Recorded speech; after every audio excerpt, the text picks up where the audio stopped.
หลังจากที่กองทัพครับประกาศปิดอ่าวไทยเพื่อตัดทิ้งทางลำเลียงไม่ว่าจะเป็นอาวุธหรืออาหารให้แก่เขมรครับแต่อย่าลืมนี่คืออีกช่องทางหนึ่งครับช่องทางบกครับคนไทยนั่นแหละตัวดีเลยครับสินค้ารถของคนไทยครับจอดรอส่งข้ามไปยังประเทศลาวเพื่อส่งต่อไปยังเขมรเพียบเลยครับโดยสินค้าครับส่งออกที่ช่องแม็กจังหวัดอุบลครับ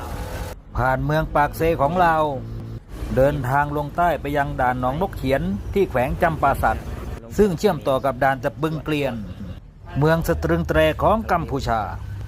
สิ่งคลิปวิดีโอนี้นะครับก็ถ่ายโดยคนลาวครับเห็นไหมครับรถบรรทุกของไทยจอดรอส่งสินค้าเพียบครับ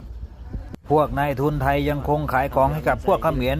เอาแต่กำไรโดยไม่สนใจเหตุการณ์บ้านการเมืองไม่รักชาติไม่รักประเทศหน่วยงานรัฐจะปิดอ่าวไทยเพื่อกดดันเขมรแต่อย่าลืมไปว่าคลิปตามหลักฐานนี้มีเห็นกันตำตาซึ่งเห็นได้จากหลักฐานนี้ครับนี่อยู่ด่านเขมรนี่ว่านี่นี่รถแล้วนี่รถไทยล้วนๆมันจะเป็นรถลาวแล้วนี่รถไทยนี่เลยนี่ก็แมนนี่โอ้ยรถลาวนี่เขมรรถไทยนี่กำลังเทียนเครื่องลงใช้รถเขมรจวดเต็มคาราเบลอยู่แถวนี้เต็มรถจอดเต็มเลยนี่